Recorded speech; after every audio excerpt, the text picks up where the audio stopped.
Good day, everyone, and welcome to Experiential Learning, Lesson 6, Knowing Your Personality.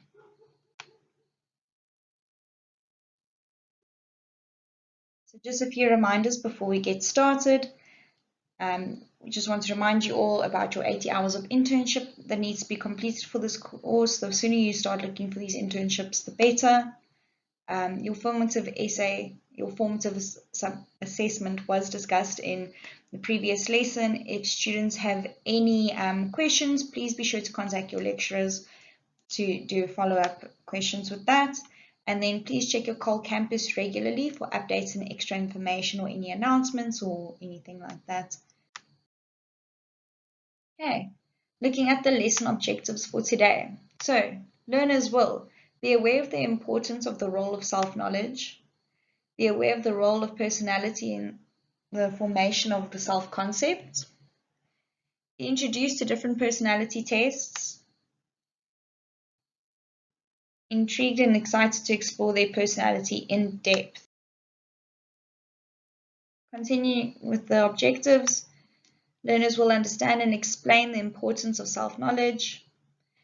They will be able to differentiate between self-concept and personality, acknowledge the value of personality tests, appreciate the value of having different personalities in the classroom and in the workplace. So, knowing yourself. Consider the following questions. What is it that makes you, you, and how is this different from the person sitting next to you?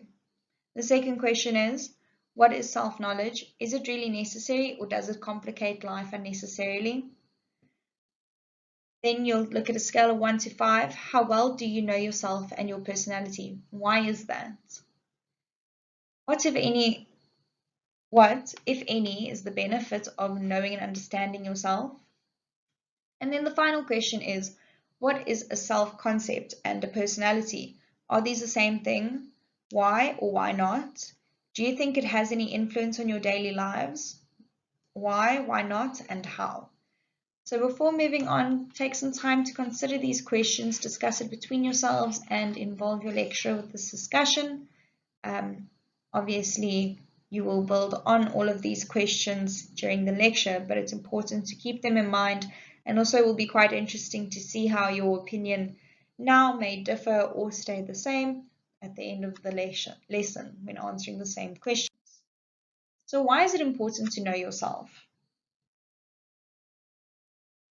So just looking at a few points for personal importance, for example, it'll help us better understand our reactions and our behavior to certain situations or people or other people's behavior.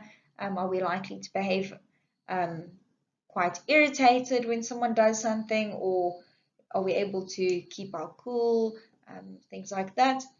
We're able to better understand our perspectives and our outlooks on life. So this is where the importance of your personality with regards to your morals and values will come in. Obviously, we all have different experiences that have shaped our perspectives and outlooks on lives, and that's always very important to understand that we have them and so do others. The third point for personal importance is better understand and empathize with ourselves and with those around us. So it's good to have empathy for yourself and also for others, to attempt to understand their situation and to empathize with them, irrespective if you have been through something similar or not. It is good to just be there for others and to understand that just because they've been through something and your opinion may differ, it does not necessarily mean that you're unable to be there for them. Or if you've been through the same experience, to understand that not everybody reacts in the same way to the same experience. So the next point is it'll assist with self and emotional regulation. This is very important. Learn how to regulate your emotions. This is usually something that is taught to you during your childhood, in preschool and junior school, where we learn to communicate and regulate our emotions via productive communication or problem solving, even if it is within a friend circle, someone's taken your toy, obviously as a youngster and things like that. And now as an adult, obviously, emotional regulation is very important. And the final point for personal importance is to create a better understanding and relationship with those around you. So again, this will link hand in hand with understanding why people have other perspectives, opinions, outlooks on lives. Their personality differs to yours, their behavior will be different to yours, and having this understanding will obviously create a better relationship within your personal life. Okay, so moving on to the professional importance. Here's just a few points. So professional importance, better understand the field of work we would enjoy. So this is usually something that they will look at when you're still in school, and you'll do some psychometric testing. They will then look at your personality and obviously your academic abilities, etc. And they will suggest multiple fields that you will enjoy. You'll find people that are unsure about themselves. They don't really know themselves. They may still be going through an Erickson identity crisis. These are usually people that will chop and change their careers, their roles within fields, etc., their goals in life, what it is that they want to do. So the better you understand yourself, the better you will understand the work that you will enjoy, because you will understand what drives you, what motivates you, what it is that you enjoy, what you don't like, etc. Yeah. So the next one is to better display the best side of ourselves. So here it is to accurately display the best side of ourselves. We can all say that we are organized and time orientated and things like that, but if you aren't truly that, but that's something that you idealize, it could be stemming because you don't really know yourself, or that you're insecure within yourself. So you link onto idealized characteristics that other people may display. So obviously that is something that can affect obviously your personal life and your professional life, but we've linked it into professional life obviously because during interviews and things like that, you want to display your true self, but obviously your best true self. Okay. It will also teach you to empathize with those around you. So as I said earlier, in your personal life, same as in your work life, especially if you're a manager, you need to be able to empathize with those below you, if they're having personal issues at home or anything like that. And obviously in HR, they call it the overflow, where your personal life will affect your work life and your work life will affect your personal life, and they overflow into one another. So we always need to bear that in mind. And then it'll also assist with conflict resolution because you have an understanding that everyone deals with things in a different manner. You are able to discuss and approach people in an appropriate manner according to their personalities or, how their emotional regulation is. Then obviously, again, emotional regulation, extremely important in the work environment. We need to be able to communicate efficiently and without conflict, without emotion. Obviously, we all have emotions, but we need to know how to control them appropriately. Then emotional intelligence, obviously, to understand why it is that we feel a certain way and etc. That can also be very relevant for your personal life, but again, we'll just focus on your professional importance. And then better cultivate a professional relationship with those who differ from you. So in your personal life, if you don't really get on with a friend of a friend or anything like that, or you've outgrown a friendship, you are able to leave that relationship behind. Unfortunately, in your professional life, it is not that clean cut. If you work with someone or you report to them or they report to you or anything like that, or it's a client that you need to work with and you are very different personality-wise, you deal with things differently, etc. It's important to understand that because you are different, you need to work on that relationship with that understanding, and that will then help in growing your professional relationships, irrespective if you would have had a friendship or a relationship. Obviously, when I say relationship, I mean professional relationship. Friendships also forms of relationships. Irrespective if you would have had one outside of work, you are still able to have one within your workplace. Okay, and then moving on to a quick history of the personality theories. We'll just be touching on a few of them. So we will be starting in ancient Greece today. Yeah. In ancient Greece, earliest writings concerning the personality and the human state of mind come from ancient Greece. So ancient Greece is obviously very popular for their philosophers and their advancements in medicine and psychology, astrology, etc. So they were quite an educated society back in the day. So here they say medical scholars made use of their knowledge of the human body to explain the mind. So obviously back then they didn't necessarily have psychologists and psychiatrists. Obviously, these people were still in the making. They were still learning to understand the mind and things like that, to differentiate it, or if it's part of the body. So these are truly the building blocks, not only of medicine, but also of psychology. Okay, so the ancient Greeks, you commonly used four words that often explains temperament in human beings. So the first one is sanguine, which is from blood. Usually if you had an excess of this in your body, in your blood specifically, you were happy, generous, optimistic, and you're responsible, so that could imply that you were impulsive. And then the second one is choleric, which is from yellow bile. This was often believed to be in the stomach lining. They would bring up yellow bile if they were ill, and this implied that if you had an excess amount of yellow bile in your body, that you were violent, short-tempered, and ambitious. So ambition and aggression can sometimes go quite hand in hand because you're aggressive with your goals, you're aggressive with competing, etc. Um, then the third one is melancholic, and that is from black bile. So also originates within the same area as yellow bile, but different bile. So the black bile is if there's an excessive amount of it in your body, you were considered like you're more likely to be depressed, introspective, and sentimental. Okay. And then final one, and please excuse my pronunciation on this, the phlegmatic, which comes from the phlegm. If you have an excess amount of this in your body, you are calm, sluggish, and cowardly. So these are assumed that our state of mind and personalities were influenced by the balance of the above fluids in our bodies. So again, if you had an excess of the one or the other, they believed that that is what influenced your state of mind and your behavior ultimately, which landed up influencing personalities.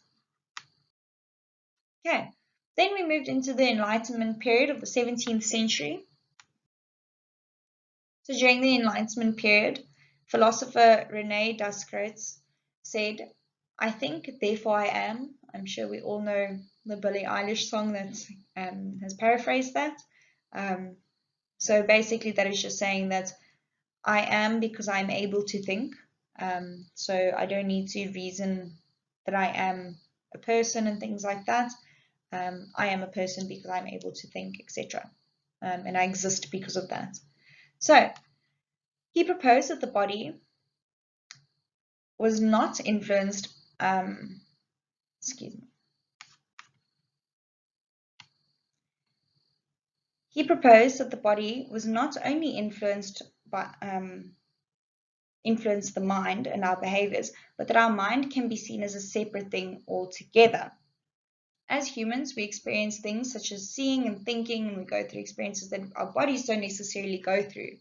And these experiences can influence our mood, our opinions, and our state of mind. So obviously, if you, for example, in modern day, you watch a sad movie, even though you yourself have not gone through the situation that you're watching, you can feel quite sad after the fact because you're empathizing with the character and with the movie.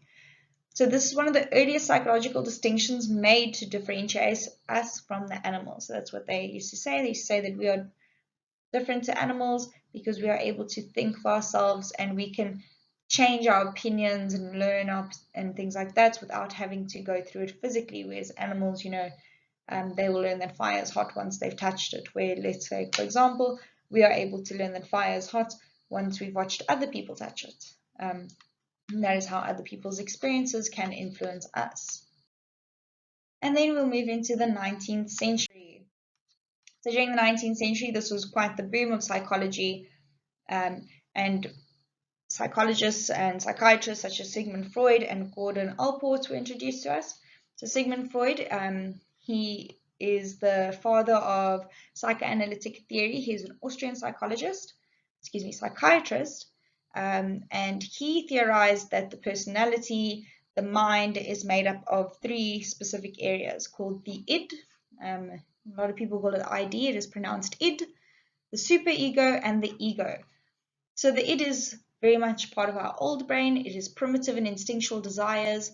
That's where our impulses and urges come from, such as hunger, sexual desire, needing to expel, go to the bathroom, etc. And then our superego is learned behavior. So as we are born with the id within us. It's obviously our primitive things. As a child, you experience all of these things. It's born within you. Our superego is very much learned through societal norms and ethical codes. This can also be known as a learned script in psychology. When you learn how to behave, you learn a script. So this is where we get our social standards and things like that. For example, urges and impulses, they cannot always be fulfilled, and we learn that via the superego. And then the ego sits snug in between the superego and the id. So the ego is the rational mind between the id and the superego, determines what is and isn't appropriate, what impulses, urges can and cannot be fulfilled immediately, looks to find compromise between the id and superego. It is the buffer between reality and personal needs and wants. So let's say, for example, you are sitting at a dinner and you need to go to the bathroom. Your id would dictate that you go now. Your superego would dictate, no, that's not appropriate. We need to go to the bathroom. Your ego would then say, I will wait until the toast is finished or until the speeches are finished, and then I will go to the bathroom. So this finds a happy medium between the primitive side of you and the very etiquette side of you, if I can put it in layman's terms. Then Gordon Allport was introduced to us, and he introduced the trait theory of personality. So he believed that internal and external forces influence the personality. And there were 3 categories of traits specifically. So there are cardinal traits, which control behavior like selfishness and greed. You can have multiple cardinal traits, of course. Those are just 2 examples. Then 2 is the central traits found on a spectrum. So you can have very little loyalty, and some people can have a lot of loyalty. And some people can have very little kindness, and some people can have a lot of kindness. And it can also be situational based, in that you can be very loyal to your partner, but you may not be loyal to your friends, for example. Things like that. You can be very kind to family members, but not to strangers. So there is still kindness, but it's on a spectrum. And then obviously there's the general thing of, are you known for being loyal? Are you known for being kind? If so, then you're quite high on the spectrum in general. Then there's secondary traits, which are very much situational. They are observed when you're in a certain situation. This is where your preferences and attitudes are involved. So, for example, if you are a picky eater, that is a secondary trait. People only see that when you're in a situation where there's lots of food, and then your preferences and attitudes will come in. It'll also come in when you're having to do emotional regulation and things like that. And your attitudes are very much influenced by your social interaction with others, religious beliefs, morals and values, etc. So you can have quite a nasty attitude if something goes against those, or you can be, not have a bad attitude towards something if it does not infringe on your beliefs, religion, morals and values, etc. And again, goes hand in hand with preference. You'd prefer not to be there, you'd prefer if that was not happening, etc. Okay, moving on to the next slide. Another psychologist that we're introduced to is Carl Rogers. He introduced the humanistic approach. He believed that each human being was unique and that personalities developed upon self-concept. So self-concept was theorized by Rogers to stem from self-worth, self-image, and your ideal self. So he believed in a very much holistic approach in that you need to look at the person's environment, themselves as an individual, their experiences and things like that. And that's why he believed each person was unique. There's no boxes, if I can put it like that, and everyone's experiences of the same situation will be different and unique. Okay, so some key aspects that are linked to the self, which can be found on page 49 of your textbook, are personality, values, attitudes, abilities, emotions, ego, and identity. I have given a formal definition for each of these on the following page. You can just pause and read through them. Majority of these definitions come from the American Psychological Association Dictionary, which can be found online. Very helpful. So here's the definitions for personality, self-concept, and self-worth. Okay, again, you can just pause and read through them. Very self-explanatory, very detailed. Moving on to the next page, which has the rest of the definitions. We look at values, attitudes, abilities, emotions, ego, and identity. So again, these are derived from the American Psychological Association dictionary. I have just reworded them just to make them a little bit more user-friendly and to take out more technical terms to make it more layman's terms. So you can just pause and read through those. Very self-descriptive. If there's anything that you don't understand, definitely reach out to your lecturer. But otherwise, I think these are quite sufficient. Okay, knowing your personality. So the Myers-Briggs type indicator, I have linked a video for your convenience. You can just follow that. It is a descriptive video on the Myers-Briggs type indicator. The Myers-Briggs type indicator is a personality test that was developed by Myers and Briggs, funny enough, mother and daughter. So you can just go through those through that video, very self-descriptive. And these are the traits that they focused on within the Bayes and Briggs test. So when you complete a Bayes and Briggs test, your results will be a whole bunch of letters. It won't really say anything. It will just be random letters. And each letter will mean something. Okay. So E will indicate extroversion. Extroverts focus on the outer world, socially confident, interested in others, volunteer and offer opinions. So we all know an extrovert, and that is probably a perfect description for them. And then there's introversion, which is your introverts. That is shown with a capital I, and they focus on the internal world, observing before doing, enjoy their own space and being on their own or with self, and they set their own standards. So you'll find that extroverts tend to fall more into people pleasing and things like that. And it is just a character trait that is commonly associated with extroverts, whereas introverts, they set their own standards. They don't feel the need to people please or to conform necessarily. They prefer to be on the outskirts of things. Okay, and then the second area that they focus on, the Myers and Briggs personality test, is information and how we process it and handle it. So the one is sensing. People that will have sensing in their results, they believe and perceive information coming from the external world. They focus on basic information. They are realistic and practical. They make use of common sense, and they enjoy routine and order. Okay, so they are very down to the basics, the nitty-gritty, the what is it, what isn't it kind of thing, and that is displayed with the capital S. On the other end of the spectrum is those who will have an N, and that is for intuition. So those with intuition will believe information from internal / imaginative world. So that doesn't necessarily mean imagination made up or anything. They tend to do their own research.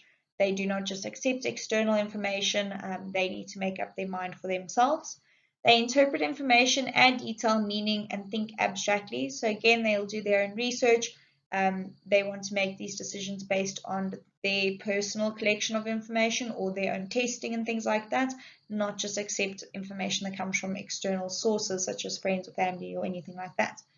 They enjoy new challenges and they dislike routine. They work in bursts usually, and they welcome new challenges. Okay.